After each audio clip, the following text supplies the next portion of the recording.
Welcome to Excel formula series. इस video देखने से पहले मैं रिकमेंड करूंगा आप इफ फंक्शन के बेसिक वीडियो जरूर देखें। मैं वीडियो का लिंक डिस्क्रिप्शन में दे रहा हूं। इस वीडियो में हम जानेंगे इफ फंक्शन को एडवांस लेवल में कैसे यूज कर सकते हैं। लास्ट वीडियो में हमने देखा था बेसिक इफ फंक्शन के अंदर एक ही लॉजिकल टेस्ट पास कर सकते हैं, लेकिन इफ फंक्शन के अंदर एंड और फंक्शन यूज करके आप मल्टीपल लॉजिकल टेस्ट पास कर सकते हो। इस वीडियो में हम इफ फंक्शन का एडवांस यूज डिटेल में जानेंगे प्रैक्टिकल के साथ। इफ फंक्शन के अंदर एंड और फंक्शंस यूज करके आप रिपोर्टिंग का काम आसान कर सकते हो, रिपोर्टिंग वर्क ऑटोमेट कर सकते हो। अभी देखते हैं सैंपल डेटा सेट के साथ इफ कंडीशन के अंदर एंड फंक्शन कैसे यूज करना है। मेरे पास एक सैंपल डेटा सेट है, एम्प्लॉय, सेल्स, अटेंडेंस, परसेंटेज है।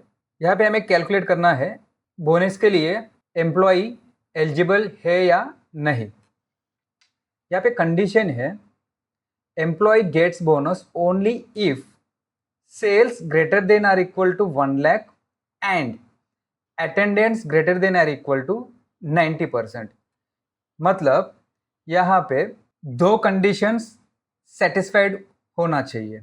पिछले वीडियो में हमने देखा बेसिक इफ कंडीशन के अंदर सिर्फ सिंगल कंडीशन लिखते थे, लेकिन एंड फंक्शन यूज करके हम मल्टीपल कंडीशंस लिख सकते हैं। देखते हैं इफ फंक्शन के अंदर एंड फंक्शन कैसे लिखते हैं। Equal to if open bracket and open bracket. अभी लॉजिकल कंडीशन लिखते हैं। लॉजिकल कंडीशन क्या है हमारा? सेल्स ग्रेटर देन और equal to 1 lakh. So sales greater than और इक्वल टू 1 लाख, ये एक कंडीशन है। सेकंड कंडीशन है attendance greater than or equal to 90%। Okay, so attendance greater than और इक्वल टू 90, राइट। सो हमने दो कंडीशन पास किए हैं, कॉमा अगर ये दोनों कंडीशन सही है तो हमारा रिजल्ट आएगा एलिजिबल, नहीं तो नॉट एलिजिबल। डन। मतलब एंड फंक्शन में ये दोनों कंडीशन सही होना चाहिए। दोनों में से कोई एक कंडीशन फेल होगा तो यहाँ पे हमें फॉल्स रिजल्ट मिलेगा। मतलब अगर दोनों कंडीशन में से कोई भी एक कंडीशन सेटिस्फाइड नहीं करेगा तो बोनस के लिए एलिजिबल नहीं है। सो एंड का पर्पस ये है कि दोनों कंडीशन सेटिस्फाइड होना चाहिए। सो सेम फॉर्मूला में बाकी का सेल्स में कॉपी कर लेता हूँ। एग्जाम्पल के लिए देखते हैं। For example first person Raj, sales में डिक्रीज कर देता हूँ 90,000। सो एलिजिबल नहीं हो रहा है क्योंकि सेल्स का कंडीशन हमारा जो है greater than or equal 1 lakh satisfied नहीं हो रहा है, इसलिए नॉट एलिजिबल है। अब देखते हैं और फंक्शन।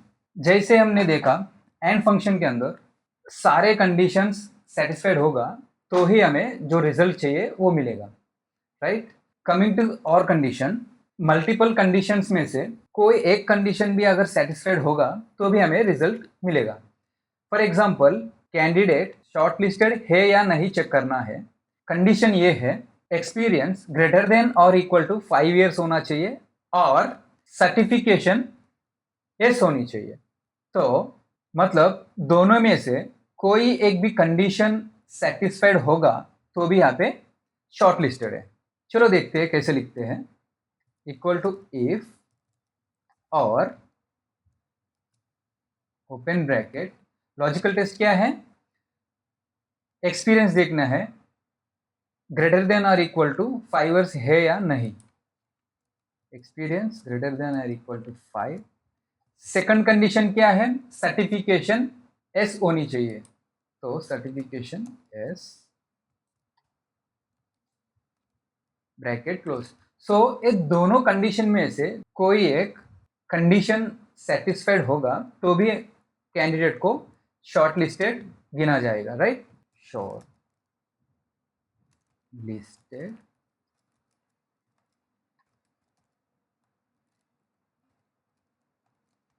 नॉट शॉर्ट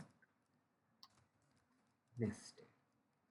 तो सिंपल हम क्या कह रहे हैं कि दो कंडीशन में से कोई भी एक कंडीशन अगर सेटिस्फाइड करेगा तो शॉर्ट लिस्टेड है, नहीं तो नॉट शॉर्ट लिस्टेड है।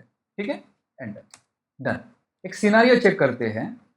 For example, Neha 7 years of experience है, अगर इसे मैं 3 कर देता हूं तो भी शॉर्ट लिस्टेड है, क्योंकि सर्टिफिकेशन कंडीशन जो है सेटिस्फाइड है यहाँ पे।